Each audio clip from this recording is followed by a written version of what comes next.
He was the man who declared, "God is dead," the philosopher who danced with madness, and the prophet who dared to rebuild meaning on the ruins of a shattered world.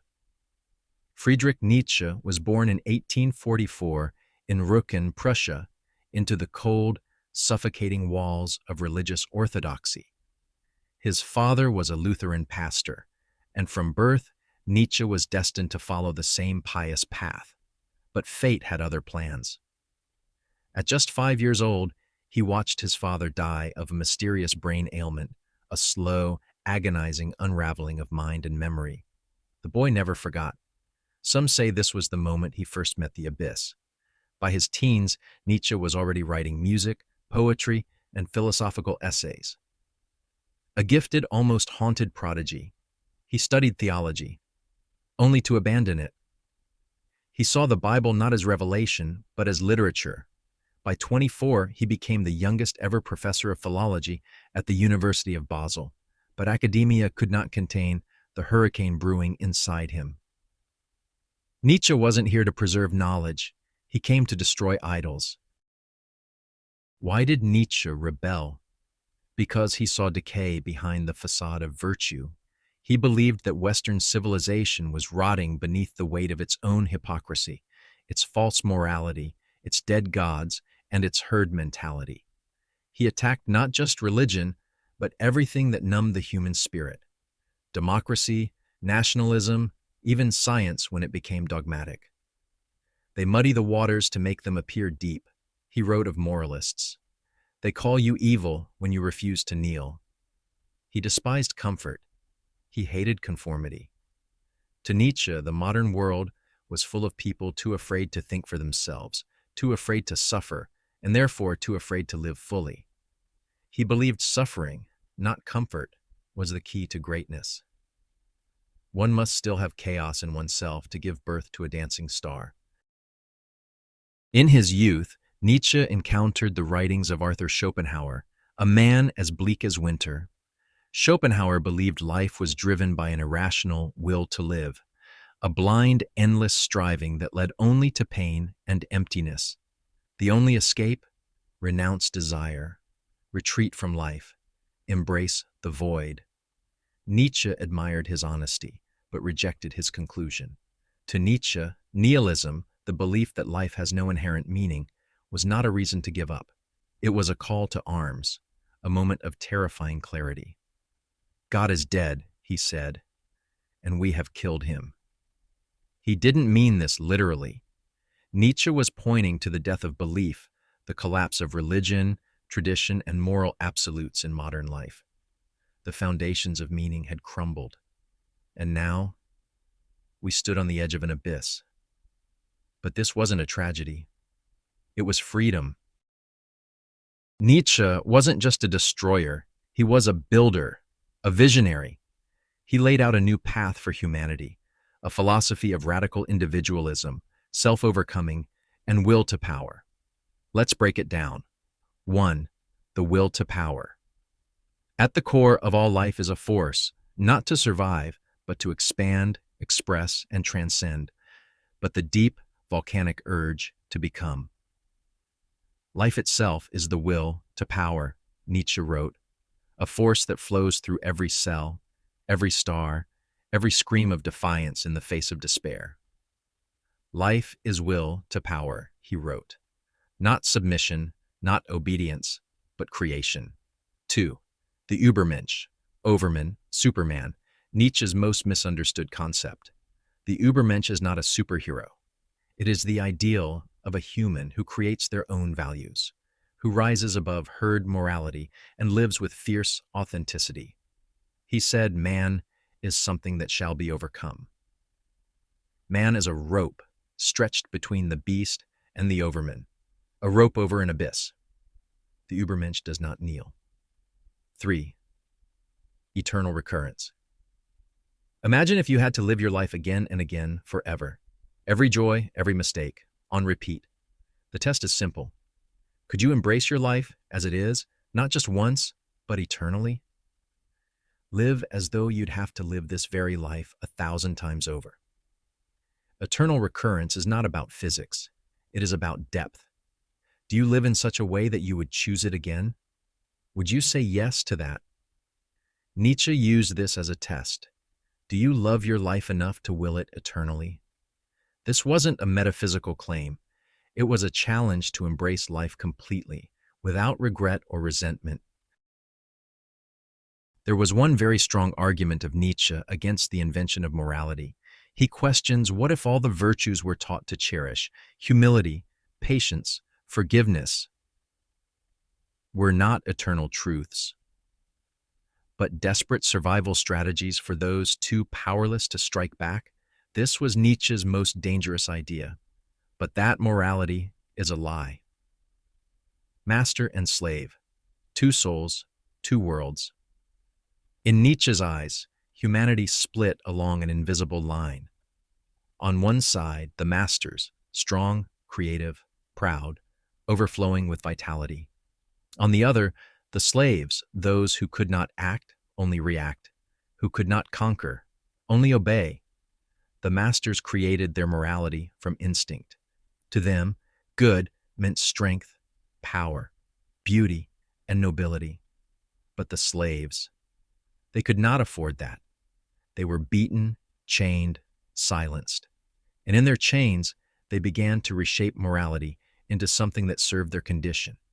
They called their weakness virtue, their obedience, piety, their inability to avenge, forgiveness. And slowly, through resentment, they rewrote the rules of the world.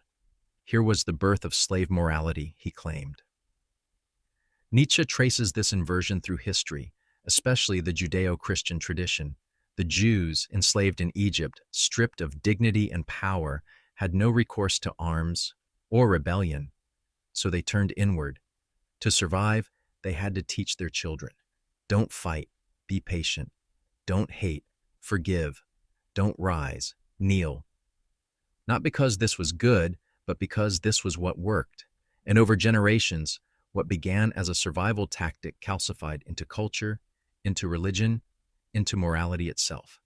Is it a bad conscience? A hatred turned inward? Now imagine this. You are born with fire in your blood, instincts for strength, for conquest, for life at its fullest. But your world tells you those instincts are evil, so you suppress them, over and over, year after year. But instincts don't disappear. They turn inward. Nietzsche called this the bad conscience, a festering hatred we direct at ourselves. Rage turned to guilt. Desire turned to shame. Greatness turned to self-doubt. And over time, this inner war becomes unbearable. And the question is then, and who leads this new moral order? Not warriors, not kings, but priests, the ones who speak of love, but whose eyes burn with envy. Nietzsche believed these priests, the spiritual leaders of the weak, became masters of a new weapon, not swords but values. They preached humility not out of grace, but to poison the proud. They exalted meekness not to uplift the meek, but to bring the strong to their knees. They taught mankind to feel guilty for being strong, for being joyful, for being alive. A shocking truth of this modern world now is that we find a world that still obeys. And here is Nietzsche's most terrifying insight. We still live in that world. A world where ambition is called arrogance, where strength is pathologized as toxicity, where power is feared and obedience is praised. The slave morality Nietzsche described still breathes through laws, through education, through media, through the careful grooming of the modern soul. We're told to be safe, to be nice, to comply. We're warned never to speak too loudly, never to want too much, never to be too much. But beneath the surface, resentment simmers. The weak still resent the strong, and many of the strong have learned to hate themselves. Here is a question that burns. So what is morality really? Is it the path to a peaceful world, or is it a beautiful cage forged by the trembling hands of those who could never command the world, so they taught themselves to shame it? Are you truly good and moral, or just well-trained? Nietzsche didn't write like a typical philosopher. No dry arguments, no polite footnotes. He wrote poetry disguised as dynamite. Thus Spoke Zarathustra is a mythical, prophetic work about a man who comes down from the mountains to teach humanity the truth it fears. The birth of tragedy can be called. His early masterpiece on art, Dionysus and the ecstatic chaos beneath Greek beauty. Beyond good and evil was definitely a hammer to conventional morality. The genealogy of morals was much more like a psychological excavation of where our values come from. His writing style was fragmentary, aphoristic, often cryptic. He didn't give you answers. He gave you matches and dared you to burn your house down. By the end of his life, Nietzsche was alone, forgotten, and losing his mind. In 1889, in Turin, Italy, he saw a man beating a horse in the street. Nietzsche ran to the animal, threw his arms around its neck, and collapsed in tears. He would never be sane again. The next 10 years were spent in silence. He never published again. His brilliant mind had burned too bright. Some blamed syphilis, others the unbearable burden of vision. Nietzsche saw too much, and it broke him. Legacy and controversy. He was not one in a million, he was one in a billion, a mind forged to disturb the sleep of the world. For another 1,000 years, probably, we will have to learn what he said. After his death, Nietzsche's work was twisted by others, most infamously by the Nazis, who cherry-picked and corrupted his ideas. He was never a fascist. He despised nationalism, anti-Semitism, and groupthink of any kind. Nietzsche's philosophy is dangerous precisely because it is so powerful. It can inspire artists, revolutionaries, and tyrants. But make no mistake, he was not preaching cruelty. He was preaching courage, courage to face the void, courage to reject easy answers, courage to become who you are. Friedrich Nietzsche did not give us a religion. He gave us a mirror to see how much of our morality, our comfort, and our truth is a lie. He gave us fire and dared us to wield it. You must be ready to burn yourself in your own flame, he wrote. How could you rise anew if you have not first become ashes? Here is the counter-philosophy. The ghost Nietzsche couldn't kill. But what if Nietzsche was wrong? What if, in his pursuit of power, of greatness, of radical individualism, he missed something? It is a different voice. His name is Dostoevsky. In the same century, another mind stared into the abyss. Fyodor Dostoevsky, Russian novelist, Christian existentialist, prisoner of conscience. He too saw the decline of faith. He too peered into the soul of man. But unlike Nietzsche, he didn't rejoice in the death of God. He trembled. In his novel, The Brothers Karamazov, he gives us a character, even the intellectual atheist, who declares, if God is dead, then everything is permitted. Freedom, yes, but also chaos. Without a divine law, without absolute meaning, what's left to restrain cruelty or justify compassion? Nietzsche says, create your own values. Dostoevsky says, what if man isn't strong enough? Here is an uneasy question. You may say the antithesis. What if power isn't the answer? Imagine a world where everyone followed Nietzsche. No shared morality, no sacred truths, only power, will, and becoming now. Imagine the vulnerable in that world, the sick, the poor, the gentle, the broken. What would happen to them? Would they be left behind? Would they be crushed? Christian philosophers, like Kierkegaard and Dostoevsky, believed Nietzsche misunderstood the human heart.